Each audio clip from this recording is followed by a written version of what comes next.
Good evening, everyone. It's a very exciting evening for me because I get to interview one of the students who have secured All India rank 7. She's one of the toppers in the last NEET SS 2024 critical care paper. All right. And I'm very excited that I get to meet Dr. Padma in face to face for the first time, as well as talk to her and talk about how she laid the path towards the success of this examination. All right. So, welcome, Dr. Padma. We are very excited to have you here. Thank you. Okay, so Padmapriya, doctor, can you please tell us from where you are and where you did your MBBS, where you did your post graduation, and in which subject, and what you're currently doing? Okay. So basically, I'm from Tamil Nadu and I did my undergraduation in China. So I'm a foreign medical graduate Oh, and okay. I passed out and I gave my NEET MD examination and I joined in Maulana Azad Medical College and I chose anesthesiology as a specialty. And I was actually interested in critical care medicine since my year two. So I thought I shall prepare for it. And now I'm planning to take critical care medicine. Wow, that was a hard journey for you, I'm sure, Yes, because FMG is very tough. All right. yes. We take classes for FMG students, and I get observers.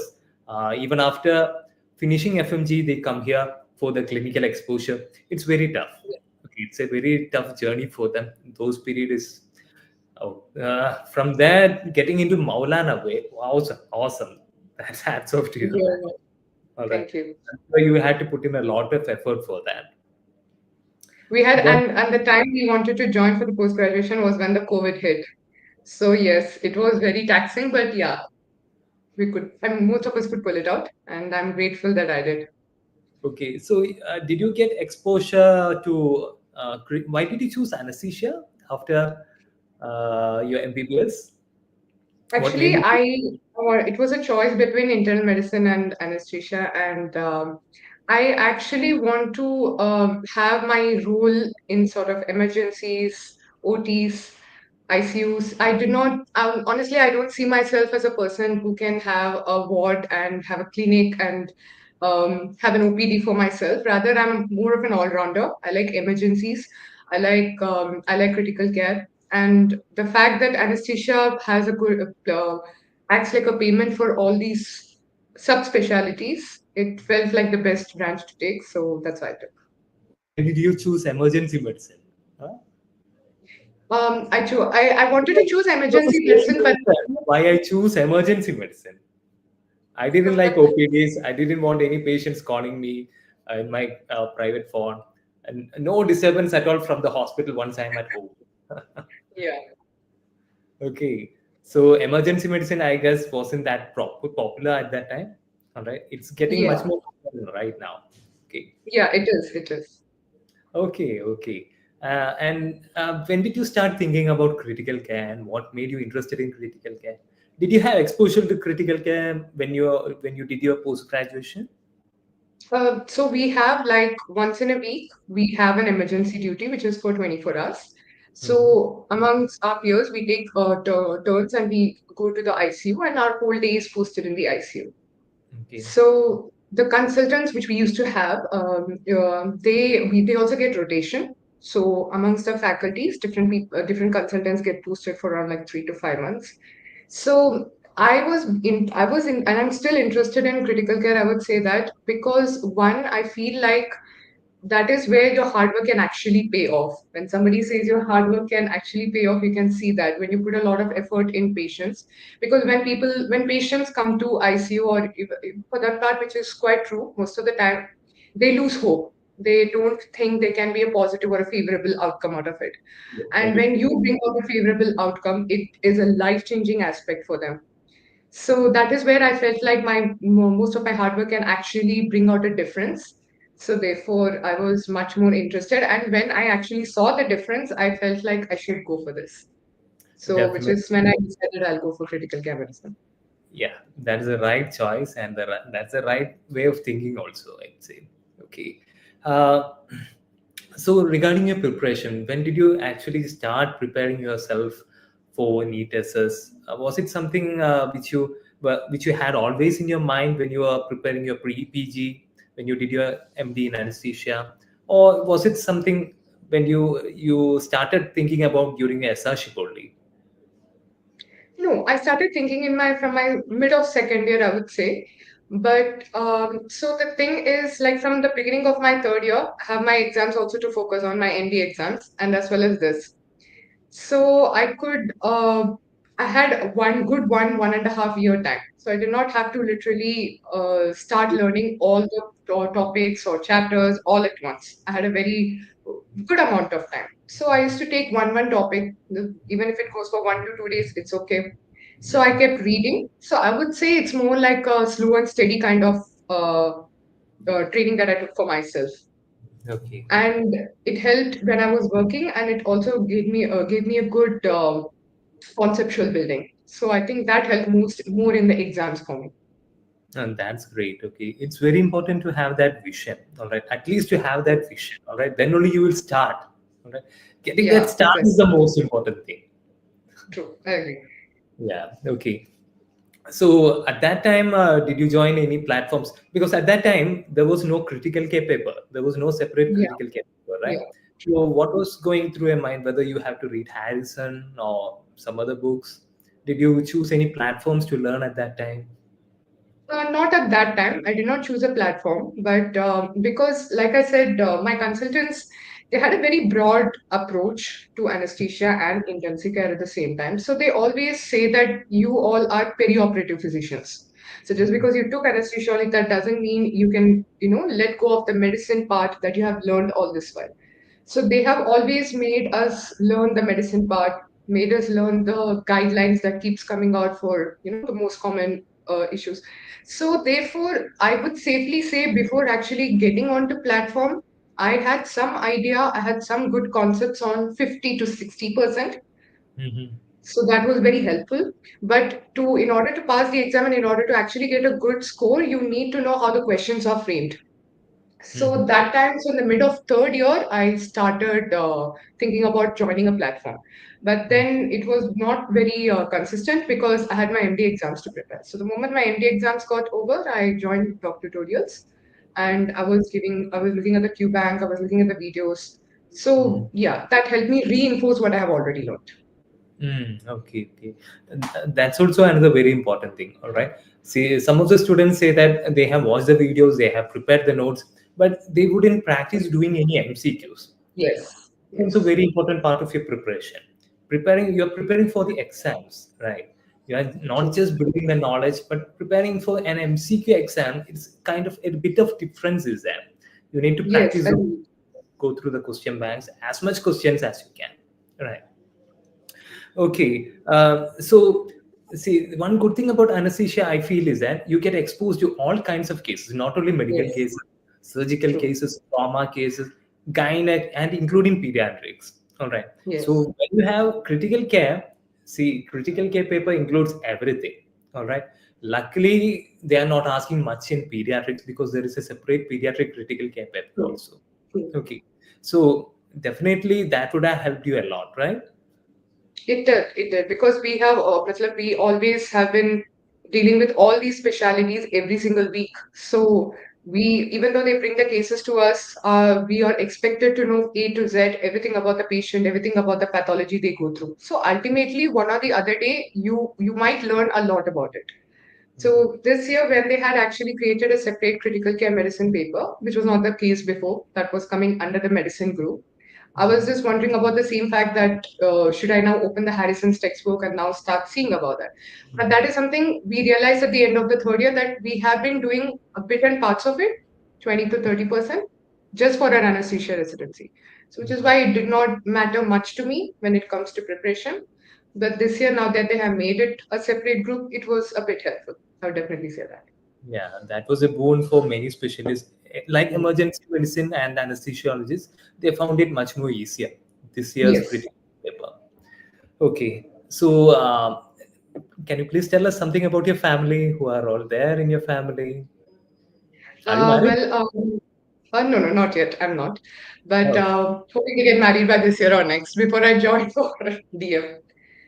So my family, my mother, my father, and my elder brother, who is 7 years older to me, and he's married, and they both are in the US.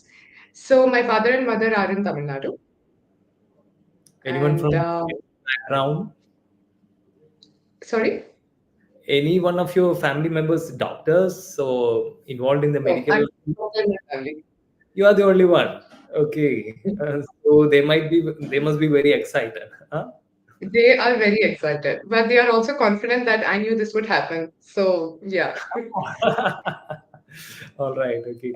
So after your exams, you had some kind of an idea that you would get into one of the top ranks. No, that I did not. Because actually, when I gave this exam, I was confident that I did 70% well because I've studied 70%. Mhm. And when it comes to rank and NEET exams per se, I would say the 20 to 30% makes a lot of difference when it comes to ranking. So Mhm. even one mistake can actually make you go down by 10 or 10 ranks, or one correct answer can also make you rise by 1 out of 10 ranks. So I did not expect to get a single digit rank, that I can definitely say. So that was a surprise. Yeah. This time's paper was a bit tricky, right? Everyone It was thought, very, yeah, yes, yeah, everyone found the questions very familiar, that they yes, know something about it, but a lot of people made a lot of silly mistakes. That's what made yes, them many of the students were very frustrated after the exams because many true, of them made those silly mistakes because they couldn't practice such kind of questions. All right. true. uh, so it's very important in these kind of exams you focus yourself, you don't get frustrated during the exam also, and take even those easy questions, don't take them very lightly. It's very important. And a lot of people, even though they had the knowledge, the ranks didn't end up that good, all right, That's unfortunately. right. That But 20 to 30, yeah, please go that ahead. 20% of outliers actually does play a huge role in the rank. Definitely, definitely. Yeah, yeah. And I don't think the next year exams might be this simple. They might take it a bit more to the higher level next time because they also didn't have much time to prepare for the exams. The examiners, those who were putting the questions also. Okay. All right. So, can you please tell us a bit more about your preparation? How did you prepare? What was your strategy? Was it just watching videos? Did you make notes? Can you please tell us about that? Actually, I got my MD exams done on 31st of Jan. So it is after that I was actually preparing seriously for like 1.5 months. So I had only 1 month, 25 days left for the exam. So before talking about that 1 month, 25 days, I just want to tell something about what you do before because it actually does play a huge role for the exam. Mhm. It's just that once you have some idea about going to some field, if you actually start little by little from some time before, it doesn't seem to be overwhelming when you have to actually read or reinforce those topics at the end. And when you have the hospital facilities and you actually work around in that area, and when you keep practicing what you learned, it somehow helps in um, reinforcing the topics that you have learned. So I think that is one of the main reason why it was not too difficult for me to prepare in the last 1 month, 25 days before the exam. So in the last few months, what I did was I just revised whatever I learned in Paul Marino textbook because Mhm. I find that textbook very precise Mhm. The and IC. also so Yeah. to the point. Yes. But I will also say that it has 30 to 40% things which is not mentioned in the textbook also easily. Mhm. But the chunk of the thing that you have to know, the basics in the critical care medicine, is easily covered in that textbook. So if you have revised that textbook, it actually plays a huge role in your exam. So the remaining 30 to 40%, like I said, we have been taught to read guidelines even while practicing. And we had to be updated with the recent guidelines. We had to keep searching for articles or any other research publications. So that will help you with the few evidence-based questions that they ask in the exams these days. So when I gave my INISS before this, there were easily 4 to 5 questions that were evidence-based questions, which they have asked based on whatever new researchers have taken, or probably a little few years ago as well.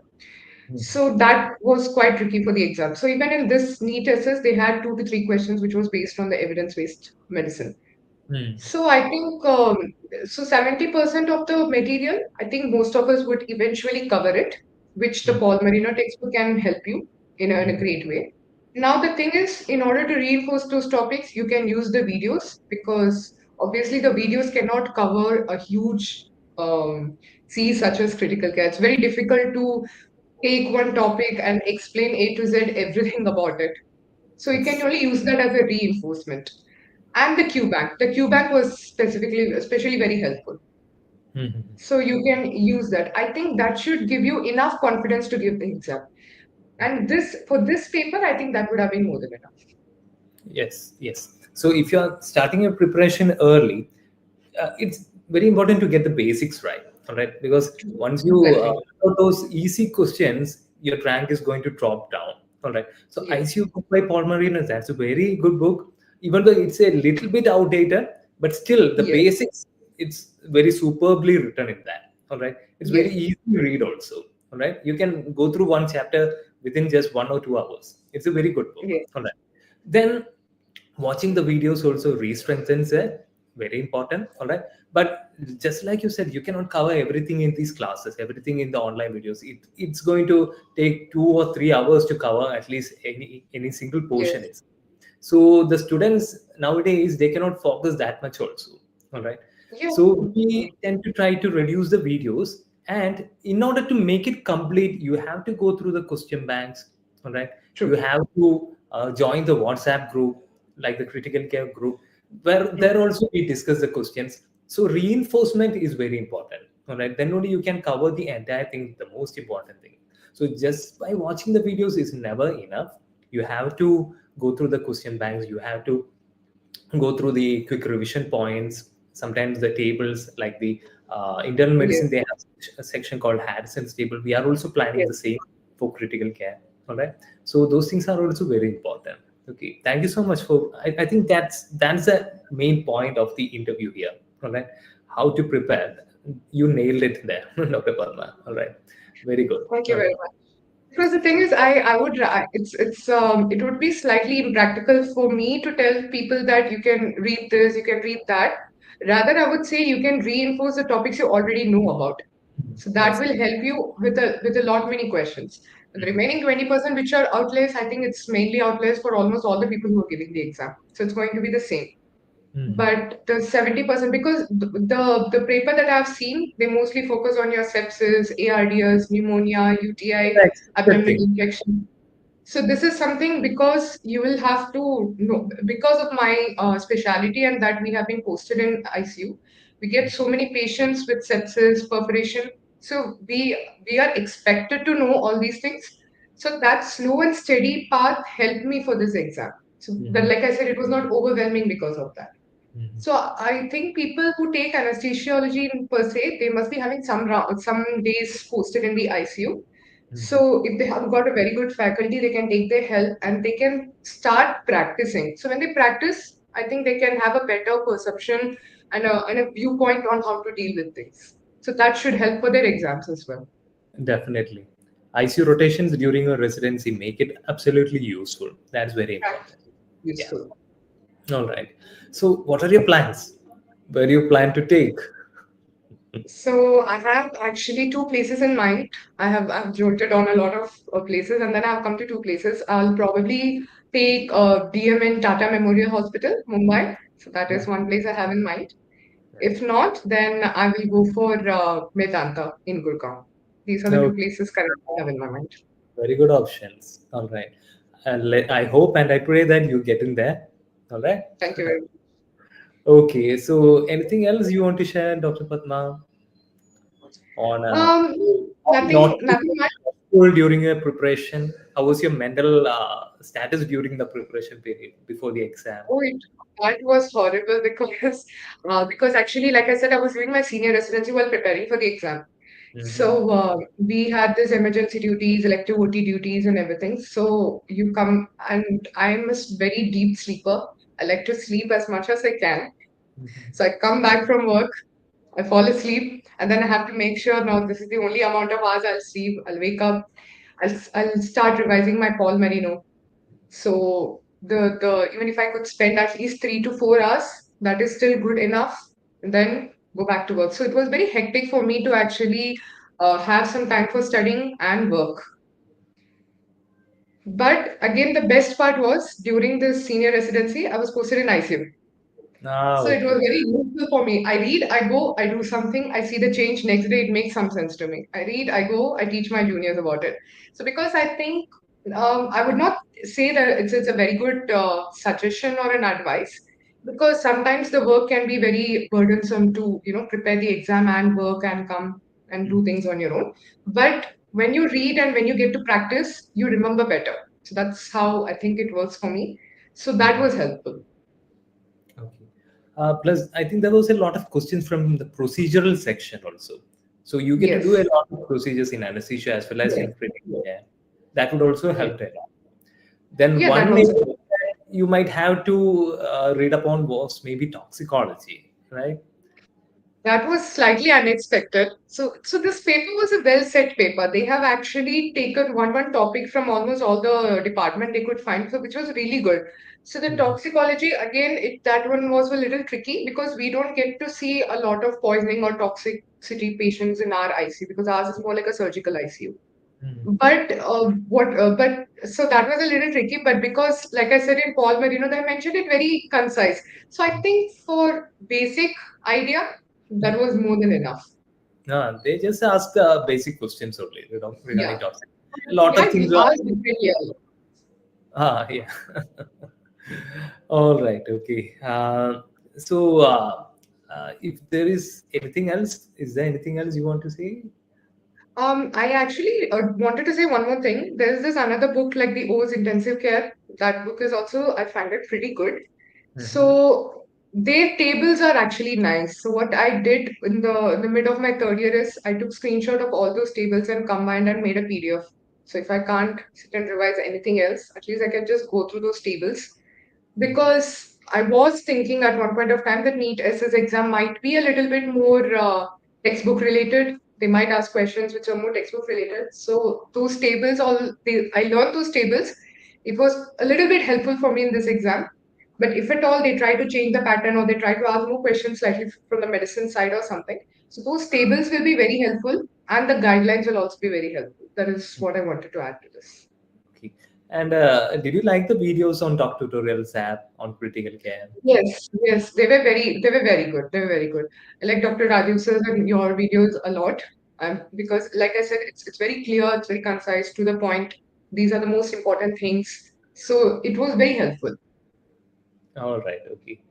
So actually, we didn't also have much time to prepare the separate critical care section. All right. So this year onwards, we are starting. We are actually reshooting all the videos. We are making it Mhm. more concise and more precise entirely for Okay. critical care. Last year, we Okay. didn't have also much idea how depth we have to take it. All right. So I think a lot of videos were taken much more in depth than what's actually required. We are trying Understood. to cut that short and make it more precise this time. Okay. Sure. So, Dr. Padma, thank you for spending this time with us.